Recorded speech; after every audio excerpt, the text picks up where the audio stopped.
Welcome back to Afrovo. Today we're talking about Australia visa processing times in April 2026. And yes, this is one of those topics where timelines can feel unpredictable. Applying for an Australian visa right now is a bit like ordering food during peak hours, whereby there is a lot of traffic. Sometimes it arrives quickly, and other times you're left wondering if your order got lost along the way. So let's break it down in a clear, current, and slightly less stressful way. What's changed in 2026? First, the good news. In March 2026, the Department of Home Affairs introduced a major system upgrade designed to speed up visa processing across the board.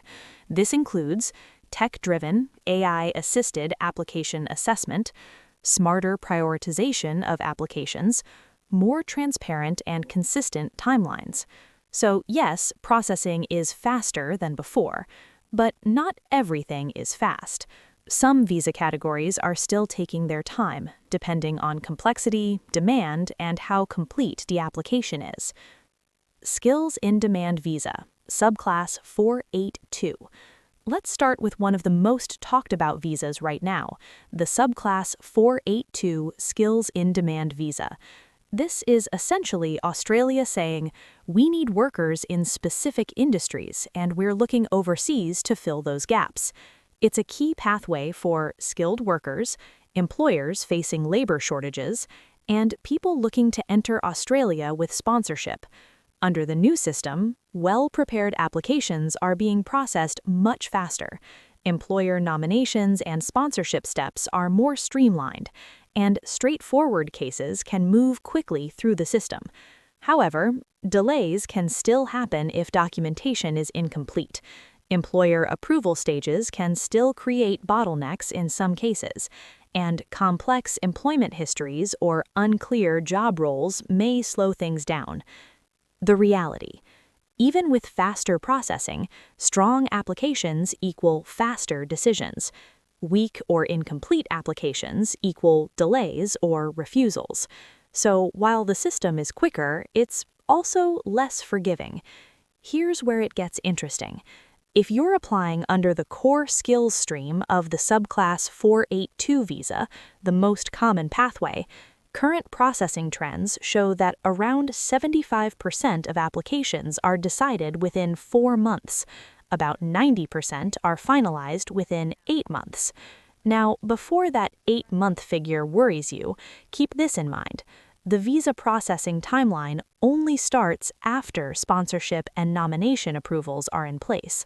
So realistically, from start to finish, you should budget around 6 to 12 months total. But if you fall under the specialist skills stream, that's a different story entirely. This category is for high-income applicants earning above the threshold, currently over $141,210 per year, and yes, this is where things move fast. 75% of applications are processed in about 1 month, and 90% are completed within 2 months. That's incredibly fast by Australian immigration standards. In simple terms, high-value skills are being prioritized heavily. Skilled Independent Visa, Subclass 189. Now let's talk about the big one, the Subclass 189 Skilled Independent Visa. This is the points-tested pathway to permanent residency, often seen as the holy grail for skilled migrants. Because it doesn't require employer sponsorship, it gives you full permanent residency from day one, and it offers maximum flexibility to live and work anywhere in Australia. But here's the reality under the current system. Processing isn't just about time anymore, it's about competitiveness. Even with faster back-end systems, you still need a high point score. Invitations are limited and highly competitive. Your occupation and ranking in the pool matter more than ever. So while the system itself is faster, getting invited to apply is still the biggest hurdle. No employer needed, no state nomination, just you, your point score, and the Department of Home Affairs deciding your fate. Currently, processing is sitting between 4 and 6 months. Yes, that's a wide range. Yes, that's intentional vagueness. Why? Because occupation ceilings, assessment cues, and how generous the DHA is feeling that day all play a role. Just kidding. Kind of. Skilled nominated, subclass 190. The 190 is next, the skilled nominated visa, where a state or territory gives you a pat on the back and nominates you. Cute. Processing times are currently running 10 to 15 months, slightly longer than the 189, which is a bit ironic given you've done the extra work of getting a state nomination. Australia, where extra effort isn't always rewarded faster. Skilled regional, subclass 491. And then there's the 491, the skilled work regional visa. The deal is you live in regional Australia for a few years in exchange for a faster PR pathway. Sounds reasonable, but the processing time? Currently 12 to 28 months for 90% of applicants. So you'll be waiting over a year before you even start your regional adventure. At least the countryside is beautiful. Student visa, subclass 500.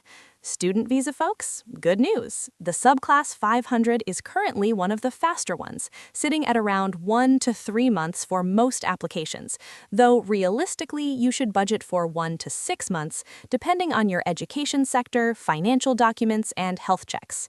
One important thing, under the new Ministerial Directive 115 introduced for 2026, student visa processing now runs on a traffic light priority system based on your education provider's risk rating. If your university or college is in the red zone, expect slower processing. If you're at a well-established provider, green light, literally. Visitor visa, subclass 600. Honestly, this is the chill visa. The median processing time for the Electronic Travel Authority and e-visitor visas is under a day. For the standard subclass 600 application, you're generally looking at 1 to 4 weeks. If your documents are complete, biometrics are done, and you're not flagged for additional checks, Australia might just say yes before you've finished your morning coffee. The things nobody tells you. Here's the real talk. The number one reason for delays across every single visa category is incomplete applications. Not the system, not the backlog, you forgetting to upload page 3 of your bank statement. So be thorough. Respond to any requests from the DHA within 48 hours and check your IMI account weekly, not daily. That lies madness. So there you have it, Australia visa processing times in April 2026, fresh and current. Whether you're chasing the 482, grinding toward PR on a 189, studying down under, or just want a holiday with koalas, now you know what the wait looks like. Drop your visa type in the comments. I'm curious what you're applying for. Like this video if it saved you a Google rabbit hole. Subscribe if you want updates from time to time. Thus is the best channel for you. And I'll catch you in the next one. Cheers!